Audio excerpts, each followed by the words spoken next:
Depois de vários anos a rejeitar voltar a fazer stand-up, incluindo em declarações a este podcast, Ricardo Araújo Pereira cedeu à nossa insistência e já está em digressão com Verificando se Você é Humano.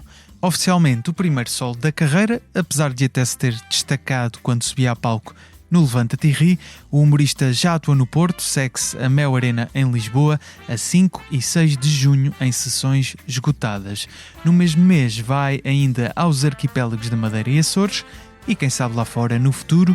A nossa conversa vai ser longa, por isso o episódio terá duas partes. Bem-vindo novamente ao Humor à Primeira Vista, Ricardo Araújo Pereira. Obrigado, Gustavo. Viva! Humor à Primeira Vista.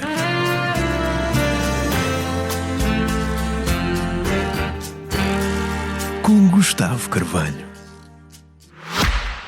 Nas boas séries de investigação, basta um detalhe para mudar tudo. É como a Vodafone, que tem 24 meses de Netflix incluída nos pacotes Fibra para passar de caso em caso, sem perder o fio à meada. Adere à Vodafone e tem 24 meses de Netflix incluída. Together we can. Vodafone. Estamos a falar depois de, obviamente, ter estreado no Porto. Eu ainda não vi o espetáculo, vou vê-lo quando estiveres em Lisboa. Tu referiste à decisão de estreares este teu primeiro solo, Verificando se Você é Humano, como algo que surgiu de uma crise de meia-idade. Foram palavras tuas. Certo. Dirias que foi a primeira decisão emocional em vez de racional que tomaste na tua vida, ou tens outros exemplos? Gustavo, eu digo muita coisa, não é? Repara, quando eu avancei com várias explicações, a crise da meia-idade é só uma. Quais é que são as outras? Nem sequer sei se é a mais forte. Sabes que isto, porque é que a gente faz isto? Para já eu devo registar, em primeiro lugar, sublinhar o rancor com que tu disseste logo no início, depois de dizer que não fazia, incluindo aqui. Meses antes de anunciar, exatamente, à frente de Mariana Cabral, incluindo. Exato. E isto é muito chato e tal. Mas tenho que assinalar isto, que é terem andado anos a dizer: faz lá, porquê que não fazes? Quando é que fazes? Quando é que fazes? E eu digo: está bem, pronto, vou fazer agora. Porquê que estás a fazer? Isso é engraçado, mas as razões, vamos lá ver. Eu nunca escondi.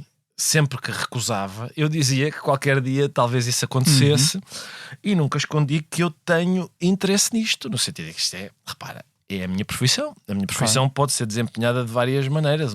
Aliás, há pessoas que têm a minha profissão e nunca fazem stand-up na vida. Isso também não é essencial. E algumas por exemplo, a Tina Fey, sei lá. E há outras que só fizeram stand-up, por exemplo. Bill Hicks, se calhar, não sei, talvez. Não sei se há alguma vez uma boa razão. É como para ter filhos, sabes? Não há uma boa razão para ter filhos. Se tu te pões a pensar numa razão, das duas uma, ou são coisas chocantes de tão frias que são, do género. Se alguém diz assim, não para perpetuar a espécie, não é isso, não é por causa que importância que tem. Exatamente, não é isso.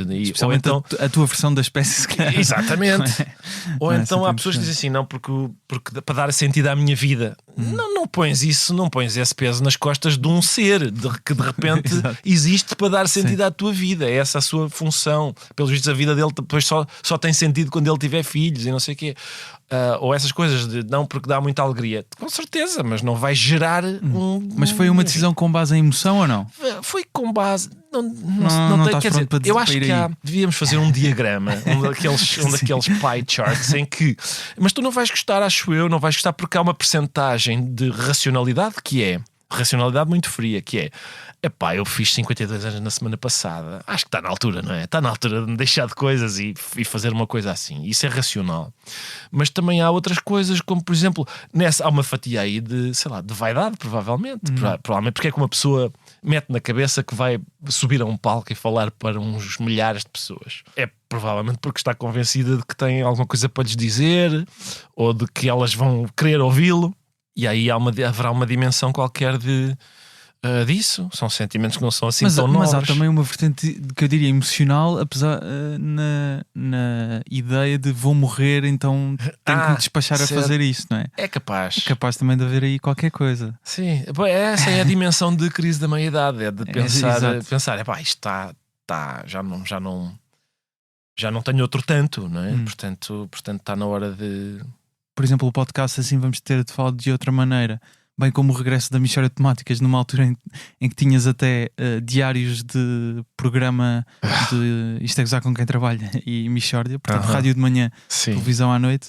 Também surgiu desta sensação de vou morrer, tenho que me despachar a fazer coisas? Na verdade não, deve dizer-se a meu favor que eu não tenho culpa disso. Sim, eleições, o governo, verdade, o governo fez a desfeita de cair. O Mas país meteste a jeito, não é? Exato, pôs-me a jeito, sim, mas não podia imaginar.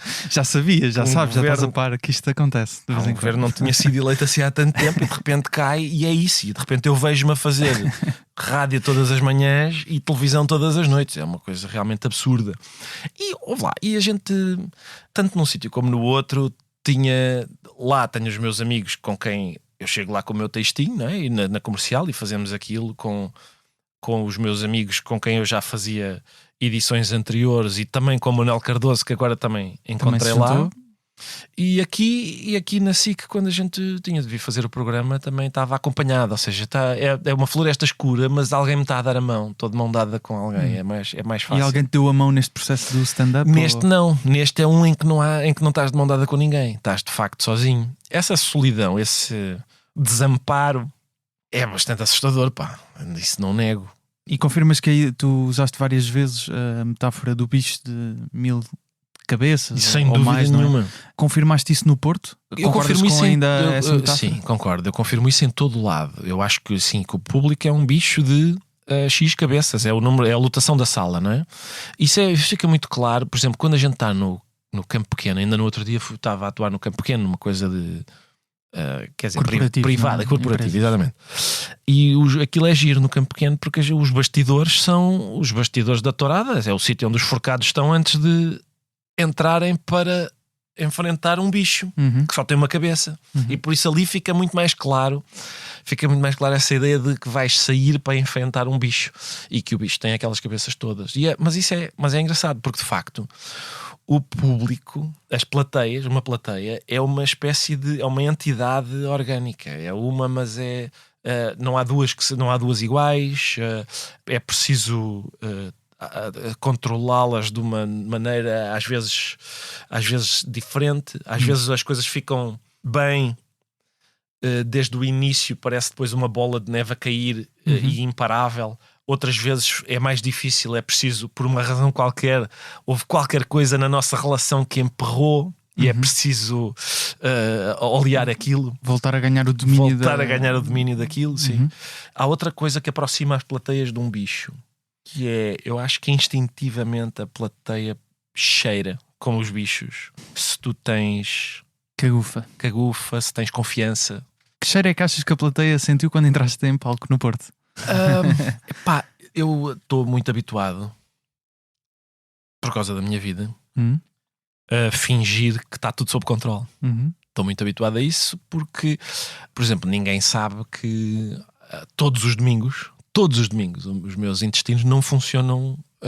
Estamos a saber agora? Normalmente. Todos. Porque eu sei que vou ter que fazer aquilo à noite. E devo dizer-te que, quer dizer, vários dos meus colegas, sim, têm a mesma ideia de... A Mariana Cabral, lembro-me também de falar disso. A ideia de antecipar esse momento em que, ok, hoje à noite vai ter que ser, vão-me empurrar ali para dentro e eu vou. Mas estou habituado a isso, não é? Eu faço isso todos os domingos. Seja, às vezes havia o acrescente de não só mais público do que é uma sala muito maior, não é? Do que o auditório onde gravas aqui aos domingos na SIC, e uma experiência diferente porque é um espetáculo de 1 hora. Exato, sim, é preciso, isso. Não tens as VTs a entrar, não tenho. Às vezes dá. Não tenho esse apoio e também não tenho teleponto. Tenho uns tópicos escritos numas folhas. No outro dia tiraram uma fotografia lá no Porto, justamente, e a Bumba mandou-me essa fotografia e ampliou e vêem-se as minhas folhinhas no chão. São as amarelas, não? Não. São umas folhas brancas escritas lá com os tópicos e ela fartou-se de fazer pouco disso porque enfim, ela usa, sei lá, meios mais tecnologicamente avançados do que coisas escritas numa folha, mas eu não confio na tecnologia. Mas que cheiro é que achas então que a plateia sentiu? Eu acho que algum receio? Não, eu acho que a plateia apesar de acho que eu consigo ludibriar a plateia no sentido em que estou muito habituado a fingir que sei fazer aquilo. Quando foi divulgado que tu ias apresentar este espetáculo, eu escrevi na altura para a newsletter que faço aqui para o Expresso que iam existir alguns desafios e vou citar-me de forma muito pretenciosa. Não, cita-te, aposto que são coisas... Mas não, pelo contrário, eu dizia, um espetáculo de stand-up comedy é por norma apresentado depois de vários meses a testar e limar piadas. A partir de agora, o convidado surpresa da nossa noite de comédia preferida pode muito bem ser Ricardo Araújo Pereira. Além de ter ficado claro que eu não sou muito bom a adivinhar o futuro, porque acho que, pelo que percebi, isso não aconteceu, foste a uma noite do Guilherme Fonseca, do Sol dele, mas aqui referia mais a noites de comédia bares, não é? Sim. Eu queria perceber porque é que não seguiste necessariamente esse caminho? Por várias razões. Porque, primeiro, eu tenho outras formas de fazer isso. A tua expressão é boa, que é limar, não é? É uma coisa que tanto tem a ver com o texto, como tem a ver com o resto, com a maneira como tu o dizes. Se eu experimentar dizer isto de uma maneira mais irada, ou de uma maneira mais calma, ou de uma maneira displicente, isso pode provocar pode ter um efeito completamente diferente e essas experiências ajudam a perceber que tipo de coisa é que é mais eficaz, digamos assim. Mas eu tenho todos os domingos uma plateia de mais ou menos 100 pessoas à frente aqui, e eu falo com a plateia antes de o programa começar.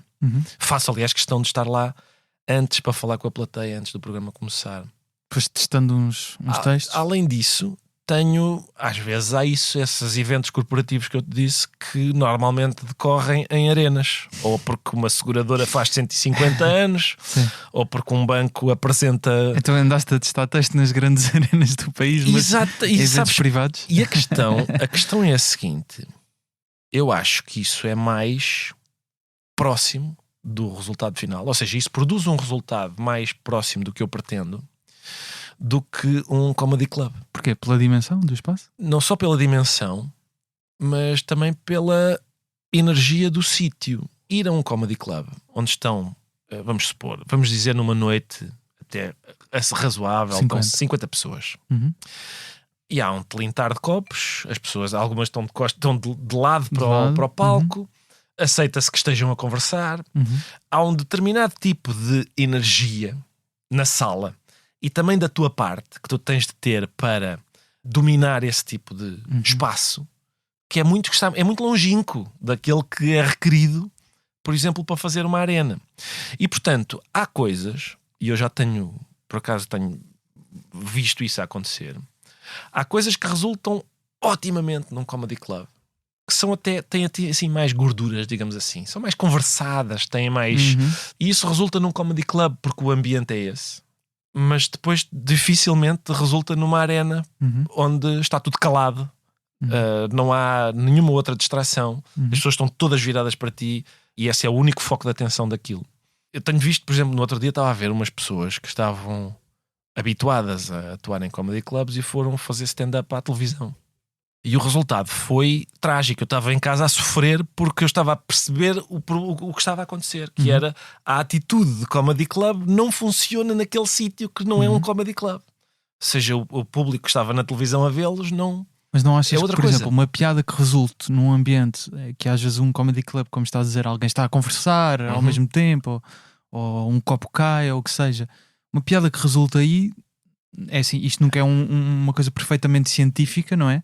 Mas uma piada que resulta aí, a probabilidade depois de resultar, se calhar, numa arena é alta, diria. Sim, eu acho que sim. Ou nem é só isso, é que funciona várias vezes em vários comedy clubs. Não há dúvida. Sim. A probabilidade depois de resultar numa arena é alta, não é? Acho que sim. Mas há um problema o problema que eu identifiquei persiste, que é um problema de atitude e às vezes uma determinada atitude no comedy club faz com que um texto, e neste caso já nem sequer estou a referir-me a uma piada, esta setup e esta punchline funcionaram várias vezes em vários sítios. Estou a referir-me a, digamos, uma espécie de envolvimento com o público do comedy club, que essa energia proporciona e que é irreprodutível no outro sítio. Eu acho que há um fator que, não sei se isto além de outras coisas que têm a ver comigo próprio. Era isso que eu ia dizer. Sim. Tu vais a um comedy club e as pessoas sabem que és tu que estás a atuar num comedy club um jovem que esteja a começar, isso não acontece, ou seja, não há também já uma expectativa antes de sequer começares a dizer o teu texto. E eu não digo que isso seja para mim uma vantagem, eu não sei se é uma vantagem ou uma desvantagem. Pois, exatamente, não sei se é. Pode ser uma desvantagem. Sim, eu não sei se é uma vantagem ou uma desvantagem. O que eu sei é que isso condiciona aquilo que eu vou lá fazer. Sim. Porque também podem rir mais por já à partida estarem convencidos, não é? Isso pode acontecer. Ou pode ser repelente no sentido em que eu não estou habituado a ver este tipo de animal neste jardim zoológico. Mas sentiste, por exemplo, quando foste a essa noite de 100 soltos no sol do Guilherme Fonseca, que ele anda em digressão com o Amigável, conseguiste tirar conclusões mais do que quando foste, por exemplo, ao Campo Pequeno em eventos corporativos, ou não ajudou mais esse ambiente? Repara que percebo o que é que estás a dizer, que é sendo um ambiente mais sendo 100 pessoas, que era, acho que era o que havia em 100 soldos. Não sei se chegava a 100, aliás. Isso é muito diferente atuar para 100 pessoas em 100 soldos do que atuar para, sei lá, 4.000 funcionários de uma empresa no Campo Pequeno. Não há dúvida. Quer dizer, deu-me indicações que, repara, para mim as indicações nunca são definitivas. Eu tenho uma tendência de personalidade que é não festejar quando as coisas correm bem. E portanto não ficar triste quando correm mal. Não, aí é que está. É que isso seria ótimo. Isso seria ótimo. Porque é um critério, não é? Não me faz nada. Nem como no poema do Kipling, nem o triunfo nem o fracasso. Exatamente. Eu trato esses dois impostores da mesma maneira. Não é verdade. No meu caso, hipotéticas vitórias eu não celebro. Hipotéticas derrotas eu sei que exatamente, eu sei que me vão deixar destruído. Então houve algum receio também de dispor, não é? De dispor esse ambiente. Bom, sim, com certeza, mas devo dizer que em 100 soldos aquilo foi ótimo, quer dizer, o público também, estás a ver, essa é outra questão, que é, de repente o público é muito generoso, porque, por exemplo, o Guilherme disse, o Guilherme foi lá fazer o seu espetáculo e então os números de abertura eram João Miguel Costa, o jovem humorista João Miguel Costa. Exatamente. E o idoso humorista, eu. E o João Miguel Costa, eu perguntei-lhe, queres ir primeiro ou queres que eu vá primeiro? E o João Miguel disse, não, eu vou primeiro. E quando o João Miguel diz, e agora senhoras e senhores, Ricardo Araújo Pereira, o Guilherme diz, até tu entrares no palco as pessoas pensavam que ele estava a gozar. Pensavam que era gozo. Resultado, essa ideia de, olha, que surpresa, isto é, estás a perceber? Isso, sim, esse fascínio. Não é, eu nem diria que é um fascínio, é só, um bocado. Não, quer dizer, é surpresa, é como chegares a casa e tens uma surpresa, a tua namorada está na cama com um senhor. Não é bem um fascínio, é surpreendente. Não, aí é surpresa, sim. Exatamente. E portanto, eu acho que é isso, é só, olha, não estava à espera disto. Isso condiciona, é o que eu estou a dizer. Isso condiciona. Mas isso também pode acontecer nas arenas, atenção. Pois pode. E mais uma vez é isso. Eu não fiquei. Quando nós fomos para o Porto, repara, a minha sexta-feira. Eu vou dizer o fim de semana todo. Por favor, eu levantei-me já sexta-feira, acordei às 5 da manhã. Não porque eu tivesse posto o despertador, mas porque pelos vistos estava um bocadinho ansioso. Levantei-me às 5 da manhã e pensei, bem, aproveito e vou escrever a crónica da Folha de São Paulo. Já agora fica despachado. Não tem nada isso. para fazer, entretanto. E enviei para a Folha de São Paulo. Depois, às 11, vim aqui à SIC gravar o Governo Sombra. E depois fui apanhar o comboio. Optei por ir de comboio para o Porto. Por alguma razão? Ou... Eu gosto do comboio, eu também gosto, um meio de transporte que eu aprecio, e dá para estar sossegado, dá para escrever, para estar a pensar na vida e nas coisas que vou ter que dizer. Depois faço um espetáculo no Porto na sexta-feira, faço outro no sábado e domingo de manhã volto para Lisboa, aí já não no comboio, mas num furgão, para vir escrever e apresentar o Isto é Gozar com Quem Trabalha de domingo. E algures aí nesse fim de semana, calculo que depois também tenham que estar atentos a, de repente, acontecesse alguma coisa. Com certeza. E ter que se mudar qualquer coisa. E portanto, sim, isso foi o fim de semana. E isso é uma coisa... Pois, é bizarro, é uma coisa bizarra, uma completa estupidez. Eu acho que a Joaninha está...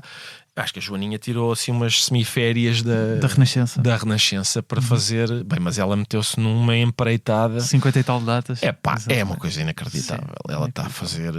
Está a percorrer. Isto é o país inteiro. Eu Sim, acho sim. que não vai haver uma pessoa em Portugal que não veja. Depois temos que confirmar com ela quantos bilhetes. É que foram Exatamente, a vender. Ela dizia que era exatamente. 85 mil, até há umas semanas, quando esteve aqui. A sério, estavam Sim. 85 mil 85 vendidos. mil. Pá, vê bem. Impressionante. É realmente, é uma bruta. Mas queria-te ainda insistir sobre uma coisa nesta ideia da importância dos testes. Porque há umas semanas o Chris Rock escreveu sobre a Nikki Glaser para a revista Time e ele dizia, elogiava a Nikki Glaser dizendo que ela tem a decência para ter medo. Não achas que faz parte do contrato do stand-up comedian ter essa decência de agora vou-me expor aqui a um sítio em que pá, não, as condições não são perfeitas? Não, certo. Gostavas de alguma forma, também estás, como dissemos, o facto de seres tu também condiciona mais a ideia dos testes, mas gostavas de ter tido mais a experiência de se calhar ter mais tempo para testar, mais ir a bares ou... Pá, Gustavo, se ter medo é uma coisa decente, eu sou das pessoas mais decentes deste país. E eu tive. Não, mas ele diz isso por oposição às pessoas que ele acha que não se expõem ao medo. Sim, que não se expõem ao medo. Sim, mas eu estou sempre exposto, repara. E a questão é essa: eu fiz tudo. A questão é a seguinte: de facto, eu não fui a comedy clubs. Uhum. Mas eu estive perante plateias. Uhum. Estive perante plateias semanalmente aqui e com alguma frequência nos outros sítios de que te fui falando. Eu não tenho a certeza, apesar de as coisas estarem muito diferentes, a gente ainda não tem o circuito de comedy clubs dos Estados Unidos, não é a mesma coisa. Isso nunca teremos. Não é, não. Sim. Mas repara, não é sequer próximo. Sim, não é claro. a mesma coisa. E portanto, quer dizer, O André de Freitas, que esteve aqui no último episódio, que está a viver em Nova Uhum. Iorque, diz que às vezes atua 6 vezes num dia, não é? exato. Mas e há plateias a rodar. Claro. E ele atua 6 vezes num dia, até porque não atua sempre no mesmo sítio. Ele Exato. vai ser MC Sim, num sim, sítio, vai ser. vai passeando pela cidade Exatamente. entre sessões. Sim, no Brasil, por exemplo, quando eu estive a atuar no Brasil, os meus companheiros, eu estava lá naquele festival. E eu entrava, depois entrava outro, e esse outro que eu tinha acabado de entrar ali, depois dizia: agora, bom, olha, é um prazer, vou a Curitiba agora, ou vou aqui a outra coisa em São Paulo, Uhum. que é uma cidade com milhões Sim, de claro. habitantes. Claro. Sim, isso tenho dúvidas de que se eu tivesse ido fazer esse tipo de coisa, que o resultado tivesse sido especialmente proveitoso. Mas eu também não digo que não a isso. Também não digo que não a isso. Às vezes vou a comedy clubs e não sei o quê e vejo a mesa lá dos comediantes e não sei o quê, aquele frio na barriga antes de entrar, ver quem é que está hoje aqui a comer umas asinhas de frango. Isso também tem o seu encanto. Não, Claro. não digo que não tenho. Claro. O que eu digo é que tenho dúvidas de que o resultado, no meu caso concreto, que o resultado disso seja melhor, mais proveitoso para mim Uhum. do que eu fazer o texto à frente desta plateia, à frente de plateias nesses outros eventos. Claro. E sei lá, e em 100 solos. Tu disseste no podcast do Público o que fazer quando tudo arde, que o guião estava a ser dolorosamente composto para esta expressão Sempre. que usaste. Quando é que acabaste de escrever este guião dolorosamente composto? Não sei se já acabei.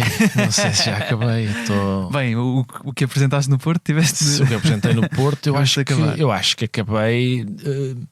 Eu acho que o que apresentei no Porto acabei um segundo antes de entrar no palco, no sentido em que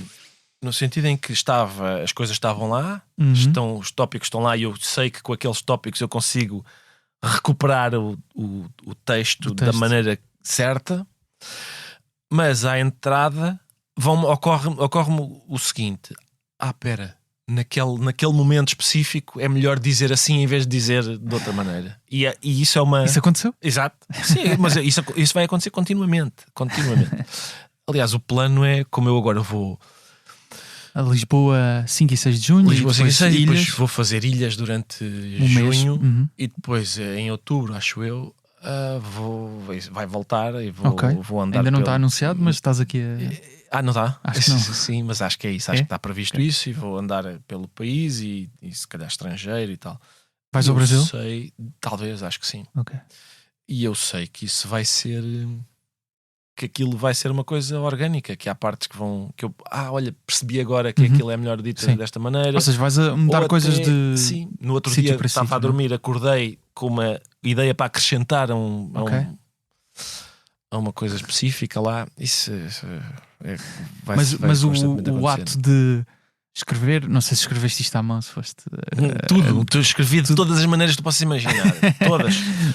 Rabiscada em guardanapos, depois passado para outro sítio, depois computador, outras vezes. Sabes que eu tenho várias rotinas de escrita muito... Basicamente é a minha vida, não é? A minha vida é fazer isso. E, portanto, entre as canetas, as máquinas de escrever... uma coisa que eu comprei no outro dia, que é realmente absurda, que é uma espécie de... são uns gajos que prometem o seguinte. São uns gajos que prometem o seguinte. A vida contemporânea é cheia de distrações. Você não gostaria de um dispositivo que lhe permitisse escrever? Ele não tem acesso a Google nem à internet e tal, mas tem Wi-Fi. Ele tem Wi-Fi, ou seja, o texto que a gente escreve lá é uma espécie de máquina de escrever portátil, elétrica, que não precisa estar ligada à corrente, porque tem bateria e não sei o quê, e o texto que tu escreves lá está numa nuvem que depois tu entras no teu computador normal e ficou lá guardado. E está lá guardado. Aí é bem. Mas, ou seja, fisicamente é uma máquina de escrever. Parece uma máquina de escrever, ainda por cima aquilo tem uma... Enfim... A que eu comprei tem uma... Os gajos fizeram... Aquilo é de propósito, percebes? Aquilo tem uma coisa do... Tem um protocolo com a Fundação Hemingway. E então diz lá Hemingway e tal. E tem uma... Remete para o Hemingway. Para uma pessoa ficar toda contente. Olha para isto. Ele usou isto. Exato. Quando não usou de todo. Claro. Mas tu perguntas e tens boa razão para perguntar. Então, mas isso, porquê é que não te limitas a... Sei lá, pegas no iPad e tiras o Wi-Fi. Acabou. E depois, se quiseres passar o texto que escreveste lá para o... E é portátil essa máquina? É portátil. Também tem assim uma malinha, mesmo com umas máquinas de escrever. Mas é bastante mais leve do que uma máquina de escrever. Não recomendo, porque, quer dizer, é uma extravagância. Porque não...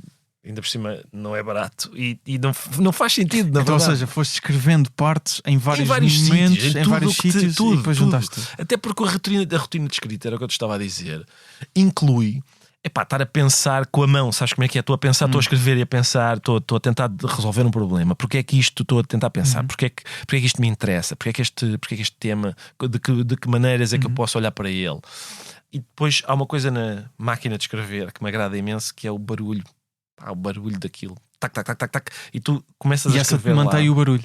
E esta mantém o barulho porque tem, sim, embora não seja exatamente o barulho de uma máquina de escrever, mas tem umas teclas e o próprio barulho que é, enfim, digamos que talvez seja. Não estás assim muito agradado com o barulho. Podia ser mais exato. Não, eu até gosto daquilo. Reconheço que é uma extravagância estúpida de comparar aquilo, mas eu gosto daquilo, não há dúvida. Mas a máquina de escrever tem aquela coisa, tem um barulho muito mais... Hoje ainda agora mostrei-te estava com uma máquina de escrever na mão, que é Remington. É uma Remington, que é uma máquina, que é uma fábrica de... Era uma fábrica de armas.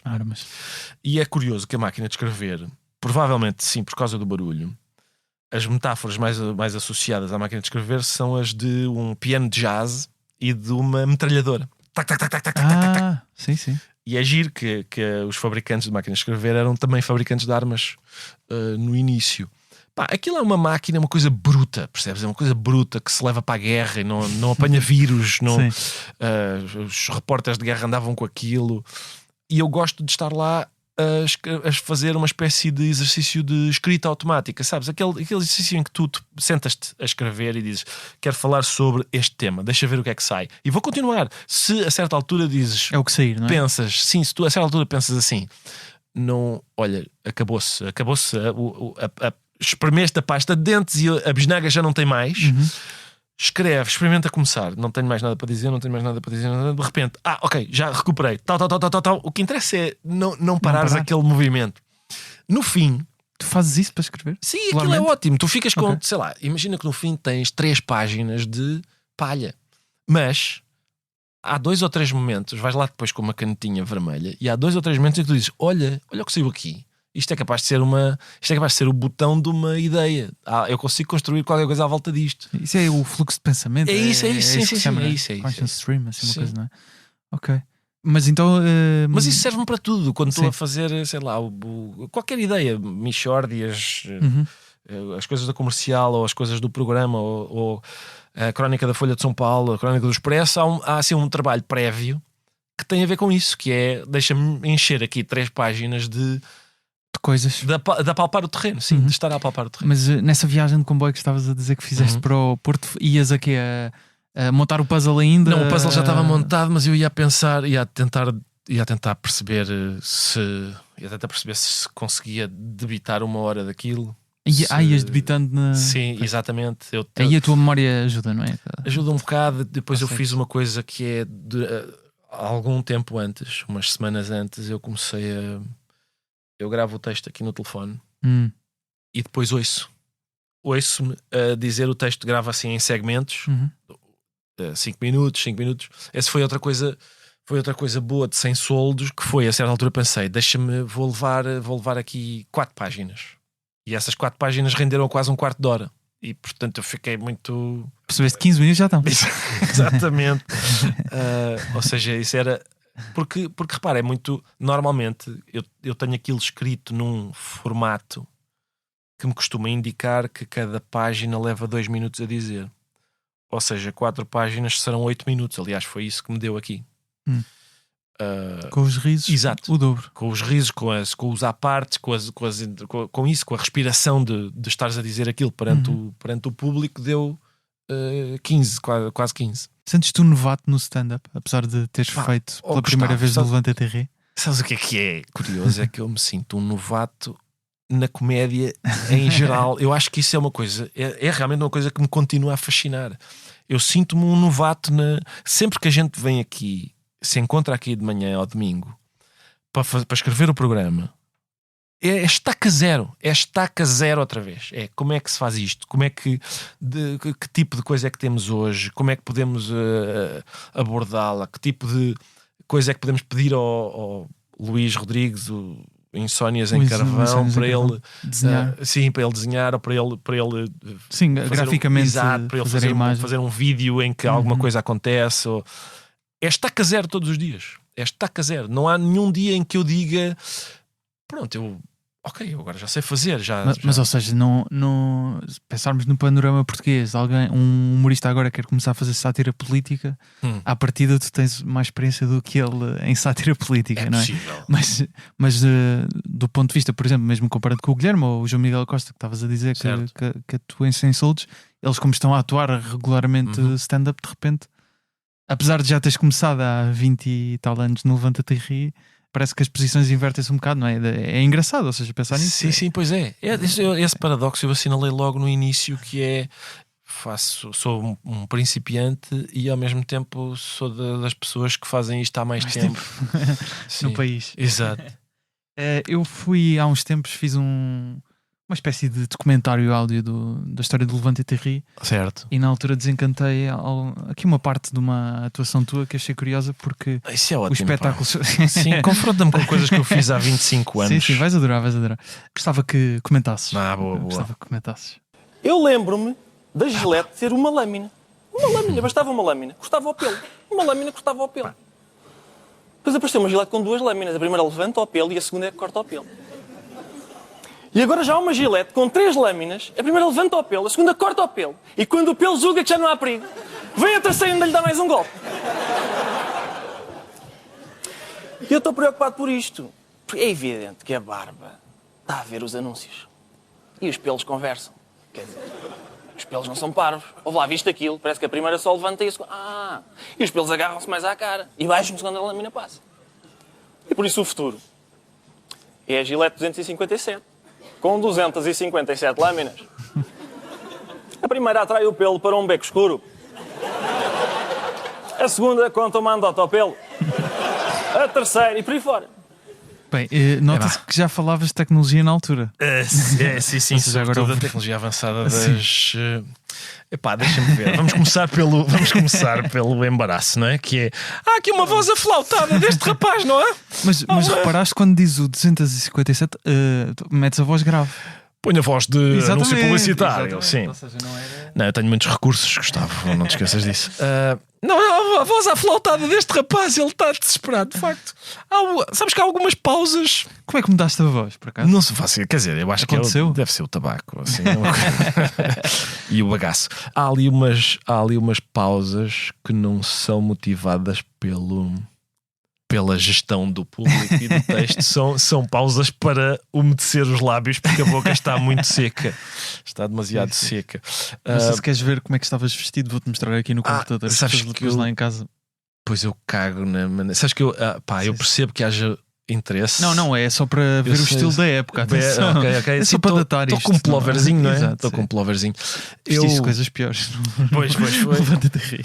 Sabes que eu acho que eu tenho sempre essa. Às vezes as pessoas. Há pessoas que ligam isso, que dizem viste como ele. Eu sinceramente acho que ligar ao que um humorista tem vestido é como estar a ler um livro e concentrar-se na gramagem do papel. Olha aqui o papel. Às vezes é importante. É mesmo tão raro. Sabes que estás a ver a Mona Lisa, a Quinta Sinfonia e o Memorial do Convento. Tu tens ideia do que é que o Leonardo da Vinci, o Beethoven e o Saramago tinham vestido quando... Não tenho. Não. Mas, por acaso, e não é muito interessante, não é interessante. Mas quer dizer, há aqui... Quem é que escolheu o fato então, quando que levaste ao Porto? Fato é ótimo, é uma farda. Entregaram-te aquilo e foi... Fato, sabes que os meus Está feito, não é? alfaiates, os senhores Rosa e Teixeira, ali da Avenida da Liberdade, eles sim vibram imenso com aquilo. Sempre que eu vou lá tirar as medidas, eles dizem: Ricardo, olha para isto, olha a maneira como isto assenta.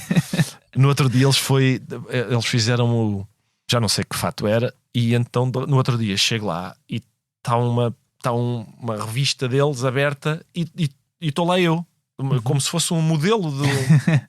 Eu digo, alguém compra isto por causa pera, se este palhaço está vestido assim, deixa-me então ir casar também com este fatinho. Eles responderam afirmativamente, não? Por acaso não sei. Por exemplo, luzes e coisas desse género. Não te preocupaste com nada disso? Não, luzes, não, isso há luz, há uns, quer dizer, para tornar aquilo... Sim.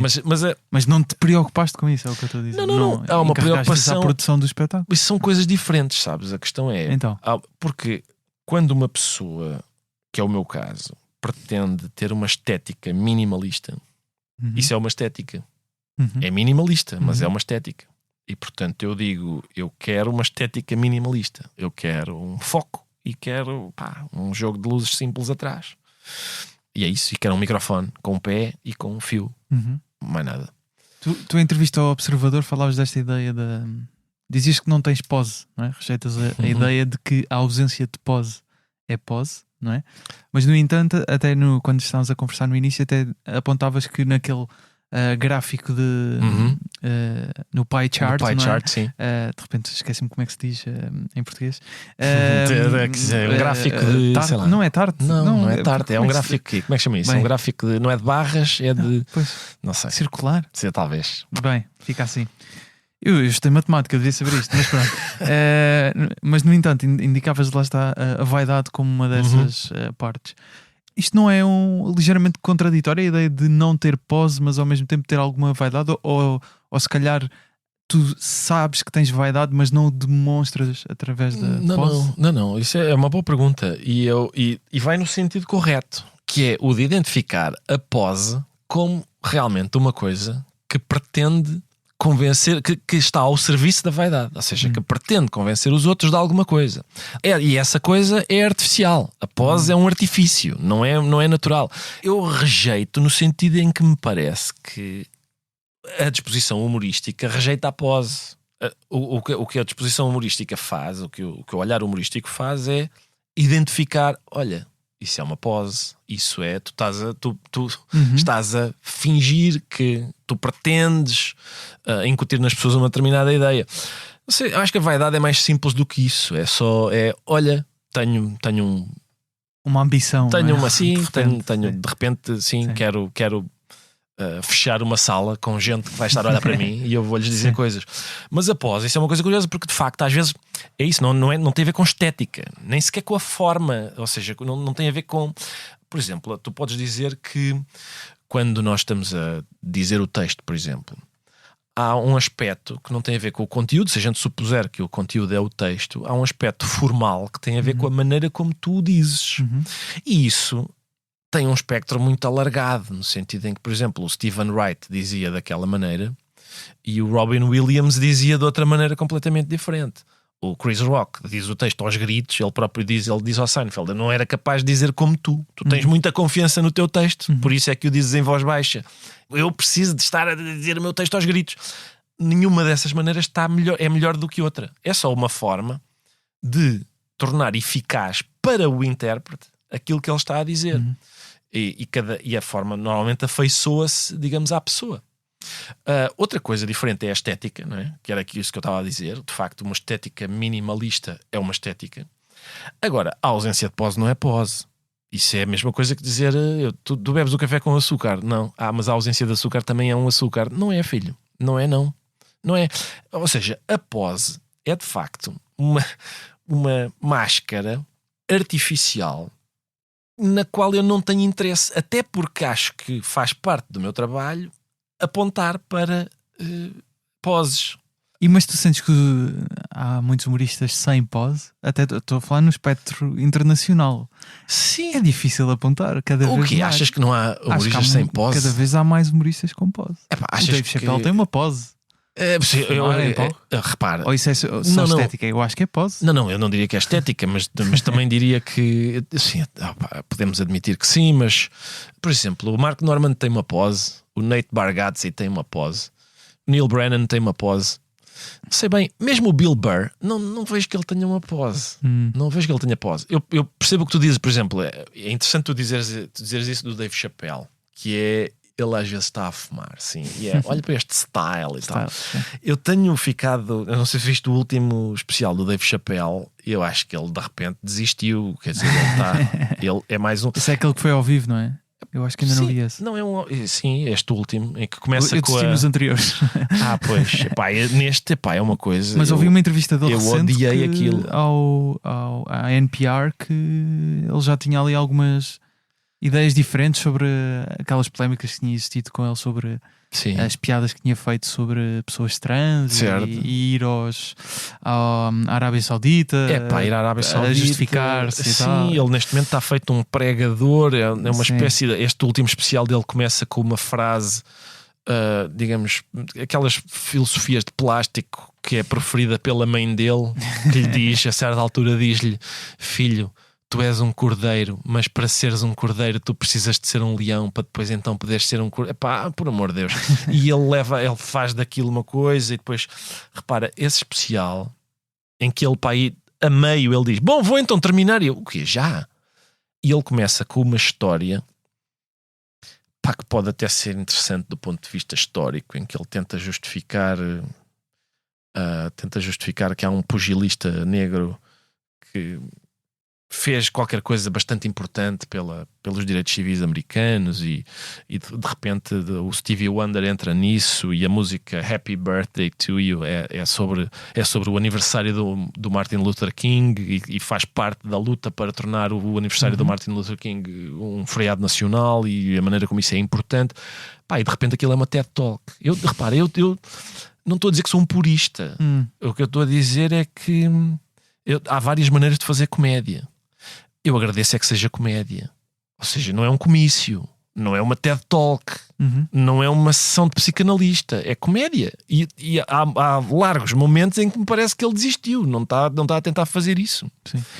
Mas toda a carreira do Dave Chappelle, só para terminar este assunto, também tem a ideia da pose referente a ele ter saído do Comedy Central. Sim, abandonou milhões e o próprio regresso. Eu regressei agora. Sim, eu sei, não me eu vendi. sei. Ou seja, há tudo, não é? Eu tolerei isso durante bastante tempo. Mas o meio americano também tem essa tendência para criar narrativas à volta de tudo. E sobretudo para a fuleirice. Eles têm uma inclinação para a fuleirice e para o piroso que normalmente se verifica nisso, né? Em filosofia de plástico, em apelos à emoção. no sentido falacioso da expressão, apelos à emoção, do sentimentalismo, que é uma coisa que me deixa indisposto. Ricardo, fica por aqui a nossa primeira parte. Vamos a meio da conversa. Na próxima semana vamos falar ainda sobre este tema da pose, sobre os céticos e os líricos no humor, sobre o caso que levou o jornal satírico The Onion a subverter uma plataforma americana de teorias da conspiração e tentamos perceber se faz falta os deputados utilizarem mais humor no Parlamento. Podem seguir a digressão do Ricardo no Instagram em verificando se você é humano, o Humor à Primeira Vista em humoraprimeiravista.podcast com excertos em vídeo do episódio. As fotografias do episódio são de Matilde Fieschi, a fotografia de capa é de José Fernandes, com design de Tiago Pereira Santos. Um agradecimento especial ao Tiago Filipe pela voz do genérico e ao Rui Mirama pela ajuda. A coordenação é de Joana Beleza e direção de João Vieira Pereira. Eu sou Gustavo Carvalho, estou no Instagram e TikTok em Gustavo Rito Carvalho. Quinzenalmente, à sexta-feira, escrevo sobre o que se anda a passar no mundo da comédia na newsletter Humor à Primeira Vista.